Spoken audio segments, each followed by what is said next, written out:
الحمد للہ رب العالمین والعاقبۃ للمتقین والصلاۃ والسلام علی رسولہ الکریم۔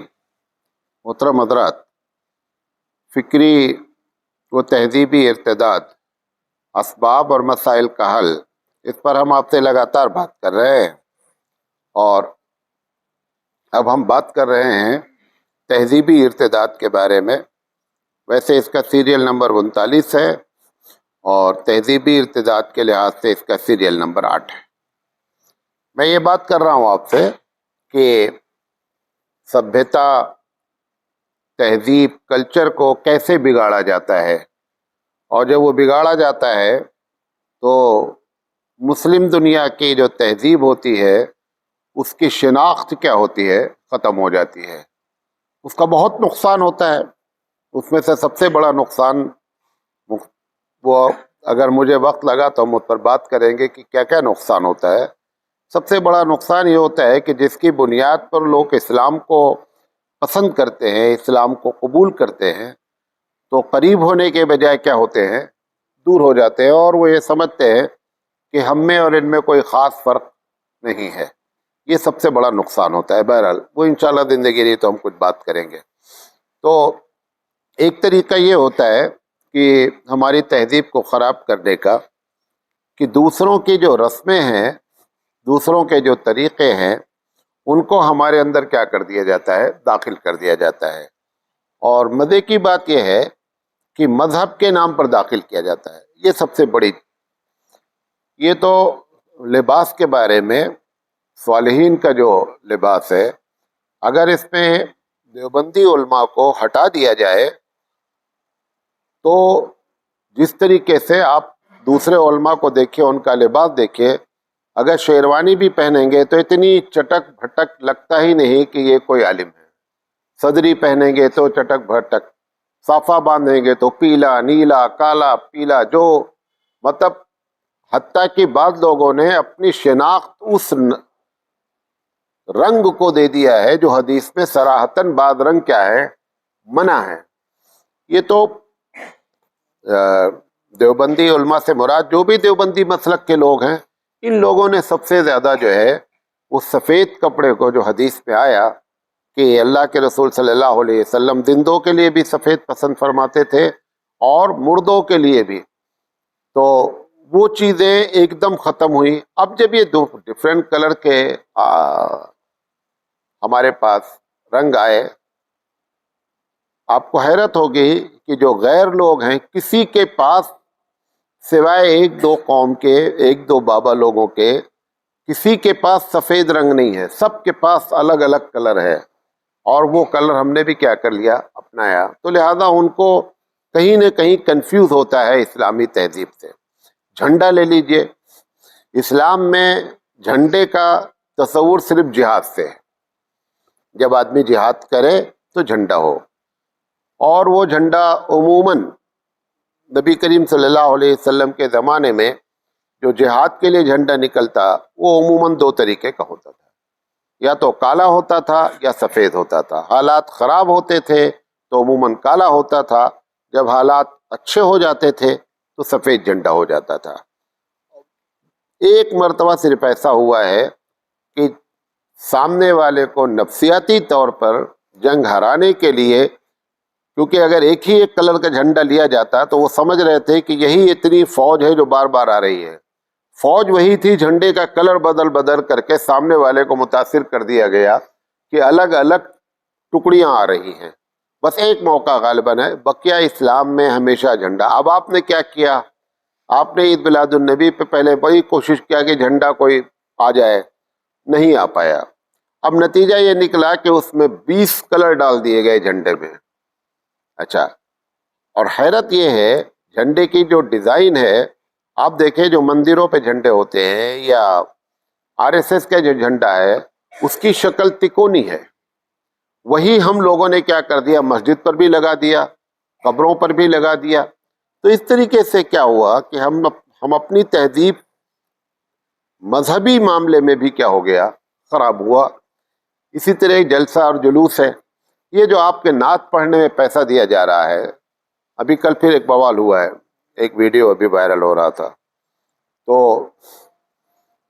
وہ ایسی سی باتیں بول رہا ہے، حالانکہ بولنا نہیں چاہیے کیونکہ وہی لوگ تو پیسہ لیتے ہیں، لیکن وہ بھی اب بیزار آ گئے ہیں کہ جس طریقے سے آپ نعت پڑھنے پر پیسے ایسے نچھاور کرتے ہیں، یہ نچھاور کرنے کا طریقہ اسلامی طریقہ ہی نہیں ہے، یہ بدتمیز لوگوں کا طریقہ ہے کہ ایسے ایسے سر پہ ڈالنا، ایسے ایسے نچھاور کرنا، ایسے اسٹائل کرنا، اور یہ سب ہمارے بغل ملک کی دین ہے۔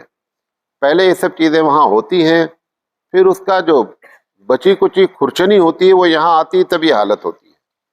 یہ بہت پہلے یہ سب چیزیں ہو چکی ہیں۔ یہ جو طریقہ اختیار کیا جا رہا ہے، یہ سب سارا کا سارا تبلیغی جماعت کا اجتماع آپ دیکھیے، تبلیغی جماعت کے اجتماع میں قرآن کی تلاوت کر دی گئی اور اس کے بعد پروگرام کیا ہو گیا، شروع ہو گیا۔ آپ کے پروگرام میں کیا ہے، اس سے ہم بھی نہیں بچ پائے، پروگرام کو مشاعرہ بنا دیا۔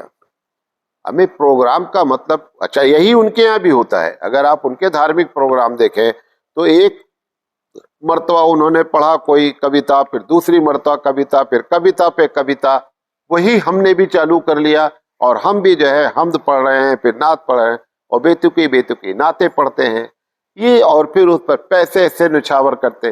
یہ سب جب غیر لوگ دیکھتے ہیں نا تو ان کو محسوس ہوتا ہے کہ یہ سب ہماری ہی نقل کر رہے ہیں، ان کی اپنی ذاتی کوئی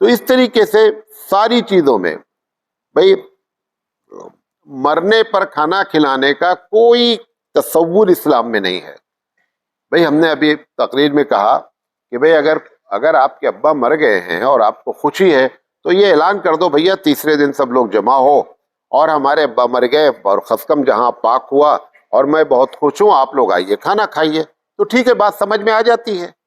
لیکن یہ کیا معاملہ ہے کہ ابا مر گئے ہیں، غم ہے، نئے نئے کپڑے پہن کر آ رہے ہیں، دروازے پر ڈیگے چڑھ رہی ہیں، اور ابا بھی مر گئے ہیں۔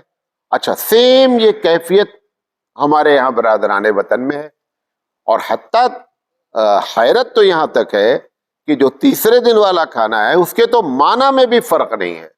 وہاں بھی تیجا لفظ استعمال ہوتا ہے، یہاں بھی تیجا، اور تیجا توش سے نکلا ہوا لفظ ہے، یہ سنسکرت لفظ ہے۔ تو اتنا اس حد تک آپ نے ہماری تہذیب کو گڑبڑ کیا اور ہماری تہذیب کے اندر ملاوٹ پیدا کی کہ ہماری مذہبی چیزیں بھی اپنی جگہ پر کیا ہے، باقی نہیں رہ گئیں۔ تو اس کی وجہ سے جب تہذیب بگڑتی ہے تو یہ اس کے برے نتائج برآمد ہوتے ہیں۔ اور اب جیسے مثال کے طور پر عید میلاد النبی ہے، جب شروع میں ہمارے بھی بعض دیوبندی مسلک کے علماء، اس وقت جب ابھی دیوبند بنا بھی نہیں تھا، اس کے پہلے بھی ہم کچھ لوگوں نے، ہمارے بڑے بڑے علماء نے اس کے جواز کا فتویٰ دے رکھا ہے۔ کیا کہ بھئی ایک آدمی نبی کی ولادت پہ خوش ہو کر کے لوگوں کو، غریبوں کو کپڑا دے رہا ہے، لوگوں کو کھانا کھلا رہا ہے، خوشی میں جو ہے وہ اللہ کے رسول کی حمد اور تعریف بیان کی جا رہی ہے، ان کے اس پر تقریریں ہو رہی ہیں، ایسے فتوے شروع میں دیے گئے، لیکن کسے معلوم تھا کہ فتوے کا نتیجہ جو ہے وہ ڈی جے نکل آئے گا؟ کسے معلوم تھا کہ فتوے کا نتیجہ جو ہے وہ ڈانس پر آ کر کے ٹھہرے گا، کہ بغیر ڈانس کے، بغیر اس کے جو ہے وہ معاملہ ہی نہیں چلے گا؟ اب نتیجہ یہ نکلا ہے کہ تھرماکول، گنبد خضرا کا تھرماکول بنایا جاتا ہے اور اس کو چوراہے پہ رکھ دیا جاتا ہے، اور رکھنے کے بعد اس پر جو ہے وہ چڑھاوا تک چڑھایا جاتا ہے۔ اور چڑھاوا کیوں نہ چڑھائیں، جب محبوب سبحانی عبد القادر جیلانی رحمۃ اللہ علیہ کے نام پر ایک چبوترا بنا کر کے سارا چڑھاوا چڑھایا جا سکتا ہے، وہ تو خیر گنبد خضرا ہے۔ تو اس طریقے سے ہماری تہذیب کو ایسے برباد کیا جاتا ہے۔ اسی طریقے سے یہ ایک بات تھی۔ دوسری بات کہ جو دوسروں کے تہوار ہیں، ہم نے اس کے پہلے بھی غالباً آپ کو بتایا تھا کہ اسلام میں کم تہوار رکھنے کی وجہ کیا ہے۔ سب کے پاس اتنے تہوار ہیں کہ جس کا کوئی جواب نہیں ہے۔ بس چلے، سب سے زیادہ تہوار جو ہے وہ ایودھیا میں منایا جاتا ہے۔ اتنا تہوار منایا جاتا ہے کہ دن پورا نہیں ہوتا ہے کہ دوسرا تہوار کا وقت کیا ہوتا ہے، شروع ہو جاتا ہے۔ اور چلو ٹھیک ہے، ان کے پاس کوئی کام ہی نہیں ہے، اپنا کر رہے ہیں۔ اب آپ نے بھی کیا کر لیا کہ ہر مہینہ تہوار، عورتوں نے، یو پی کے عورتوں نے عربی مہینے کو بگاڑا، بگاڑ کر کے اس میں ایک نام رکھا ہے، اس کا نام ہے خالی. کیا نام ہے مہینے کا؟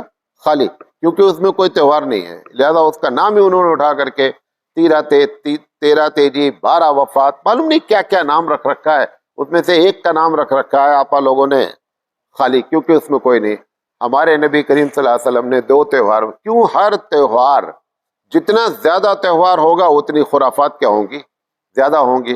اس خرافات سے بچانے کے لیے اسلامی تہذیب ڈیولپ کی گئی کہ بھئی ہمارے لیے لنا عیدان. اللہ کے رسول فرمائے ہماری 2 عیدیں ہیں بنیادی طور پہ. ایک عید ہے عید الفطر کے نام پر، ایک عید الاضحیٰ کے نام پر. اب آپ نے کیا کیا؟ کوئی مہینہ چھوڑا نہیں جس پہ جو ہے وہ تہوار نہ منایا جائے. اب وہ جب تہوار دوسروں کی کاپی کی گئی تو ان کے وہ سارے اعمال بھی کاپی کیے گئے، ان کے جو عمل ہوتے تھے وہ بھی کاپی کیے گئے.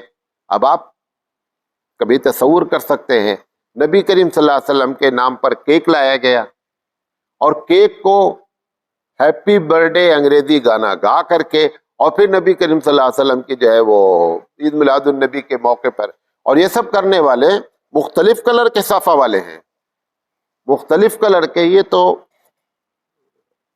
اس کے باوجود بھی جو چند پرسنٹ، زیادہ سے زیادہ 20 سے 22% لوگ وہ ہیں جن کو ہم علماء دیوبند کہتے ہیں، اہل حق کہتے ہیں. یہ ان کی دین ہے کہ کچھ لوگوں کو معلوم ہوتا ہے کہ نہیں صاحب اصل یہ بھی ہے. ابھی آپ کے شہر میں سی ایم آیا، سی ایم نے بڑی اچھی تقریریں کیا، لیکن اس کو تعارف کیا کیا گیا کہ ہم قبر پرست لوگ ہیں، ہم قبر پجاری لوگ ہیں. اور وہ بھی جان رہا ہے کیا کہ یہی اصل کیا ہے، مسلمانوں کا کام ہے. کبھی کبھی راستے میں غیر مسلمین جب ٹکرا جاتے ہیں تو وہ جب ہم کبھی اپنی بات کہتے ہیں، وہ کہتے ہیں ہم بھی درگاہ پر جاتے ہیں. وہ یہ سمجھتے ہیں کہ سارے بھارت کے مسلمان جو ہے وہ قبر پجے ہیں، لہذا وہ فوراً بولتے ہیں ہم فلاں کی درگاہ پہ ہم بھی جاتے ہیں، ہم بھی چادر چڑھاتے. انہیں یہ نہیں معلوم کہ جس سے بات کر رہے ہیں بھائی یہ سفید لباس والے ہیں، یہ بھگوا کلر والے لوگ نہیں ہیں. اب اتنے بڑے عالم ہیں، میں نام نہیں لوں گا، کبھی زندگی میں انہوں نے سفید کپڑا پہنا ہی نہیں ہے، بھگوا کلر ہی میں رہتے ہیں، اور 2 لاکھ روپیہ ایک تقریر کا لیتے ہیں، اور کوئی ایک کام کبھی بات کی نہیں کرتا بندہ، کوئی کام کی بات نہیں ہوتی. یہ جو معاملہ ہے اس نے ہماری تہذیب کو خوب خراب کیا، اور اب ہم جو ہے نا وہ ایک کوزے میں سمٹ کے رہ گئے ہیں. اب ہم لوگوں کی ذمہ داری ہوتی ہے کہ اس مسئلے کو کیسے حل کیا جائے. ان سب چیزوں میں کم سے کم جو لوگ اہل حق ہیں وہ قطعی کسی قسم کی کوئی کمپرمائز نہیں کریں، اور لوگوں کے سامنے جب بیٹھے اٹھے تو ان باتوں کا ذکر کریں. یہاں پہ پولیس کمشنر کے پاس ایک مسئلے میں ہم گئے تو بڑا ہوشیار آدمی تھا، تو ایک مسئلہ تھا مسلمانوں کے اجتماعی. تو اس نے جو پہلا سوال کیا ہم سے، کہا کہ آپ سارے لوگ کیسے اکٹھا ہو کر آ گئے؟ اس میں دیوبندی بھی آ گیا، بریلوی بھی آیا ہوا ہے، اہل حدیث بھی آیا ہوا ہے، فلاں بھی آیا. آپ لوگ تو ایک دوسرے کو ایک دم پسند نہیں کرتے، یہاں کیسے اکٹھا ہو کر کے آ گئے؟ پتہ چلا اس کو بھی یہ ساری باتیں معلوم ہو چکی ہیں. آپ اپنے طور پر سمجھ رہے ہو کہ ان کو نہیں معلوم ہے، تم سے زیادہ اب ان کو کیا ہے یہ باتیں معلوم ہے. کیونکہ اس بات کا پرچار کرنے کے لیے، آپ کو معلوم ہے ابھی RSS نے جو ونگ بنایا ہے، اس کے پہلے مسلم کے نام پر ایک بنایا تھا، ابھی جو بنایا پھر نہیں بنایا، صوفیزم کے نام پر بنایا، کیونکہ وہ ساری چیزیں بھجن ہیں، یہ سب چیزیں ان کو ٹیلی کرتے ہیں، لہذا اسلامی تہذیب کو اس طریقے سے خراب کیا جا رہا ہے. بات سمجھے میری؟ اچھا، اسی طریقے سے یہ جو ایک فیشن ہے، آپ دیکھیں فیشن وہ آتا ہے جو ہمارے خلاف ہوتا ہے. ارے کوئی ایسا فیشن آ جائے کہ جس میں ہمارے اسلام کی بھی موافقت ہو.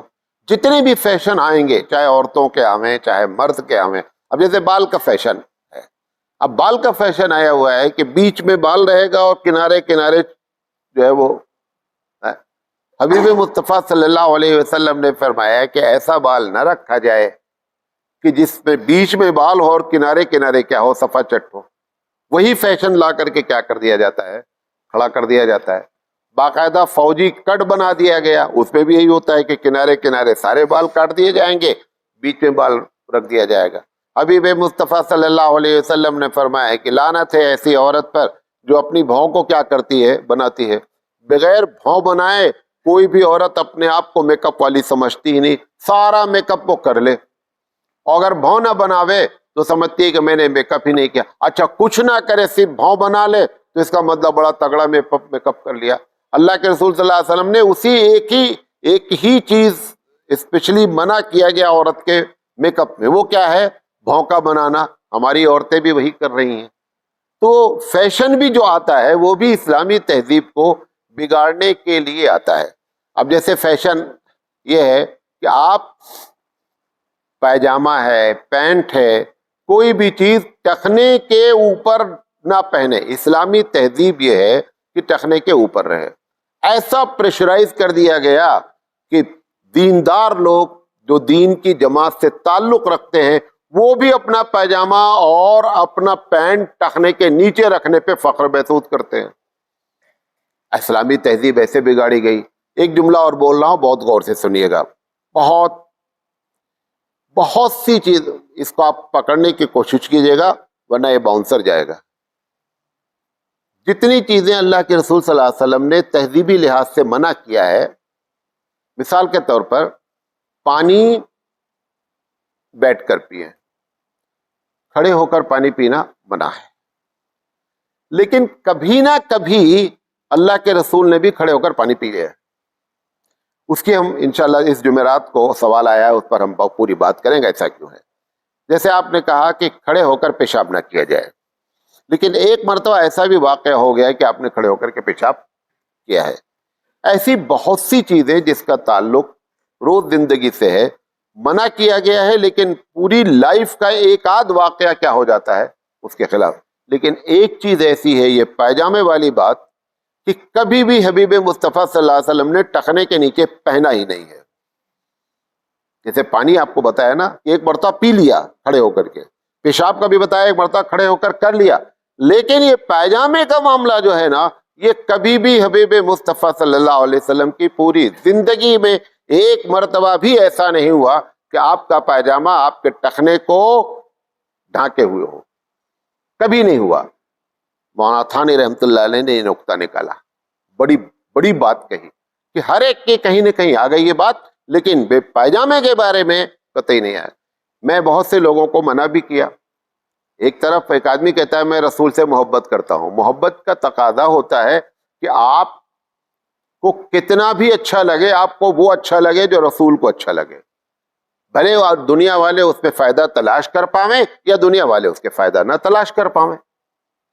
جیسے نبی کے داڑھی کا معاملہ ہے، داڑھی عرب کلچر ہے، غور سے سنیے گا، داڑھی عرب کی تہذیب ہے، لیکن اس تہذیب کو اللہ کے رسول صلی اللہ علیہ وسلم نے لا کر کے اسلامی تہذیب میں کیا کر دیا؟ داخل کر دیا۔ اب یہ جملہ بول رہے ہیں نہیں یہ سنت ہی تو ہے، یہ تو سنت ہی ہے۔ ارے بھائی، سنت صرف کرنے کے لحاظ سے ہے، حکم کیا ہے اس کے بارے میں اس بات کو دھیان ہی نہیں دیا جا رہا ہے۔ نبی کے یہ بھی دوسری بات ہے، نبی کریم صلی اللہ علیہ وسلم نے کبھی بھی گال سے لگی داڑھی رکھی ہی نہیں ہے، کبھی زندگی میں نہیں رکھی، ایک مرتبہ بھی نہیں رکھی۔ جیسے وہ پائجامے والی بات بتائی نا، ایسے یہ بھی بات آپ کو بتا رہا ہوں، ہمیشہ داڑھی آپ صلی اللہ علیہ وسلم کی، میں نہیں کہہ رہا ہوں کتنا رکھیں کیا رکھیں، آپ وہ فتویٰ مجھ سے نہیں پوچھے، وہ تو جو فتاوے ہیں میں، لیکن یہ بات کا چیلنج کے طور پر وہ پائجامے والی یہ بات کرتا ہوں۔ اور یہ دونوں کام وہ لوگ کر رہے ہیں جو اپنے آپ کو سمجھ رہے ہیں بڑے دیندار ہیں۔ اسلامی تہذیب پہلے بڑوں کی بگاڑی جاتی ہے، پھر نیچے والے کیا ہوتے ہیں؟ کرپٹ ہوتے ہیں۔ اگر رسول سے محبت ہے تو رسول کے طریقے پر آئیں، تب تہذیبیں ہماری کیا ہوں گی؟ برقرار ہوں گا۔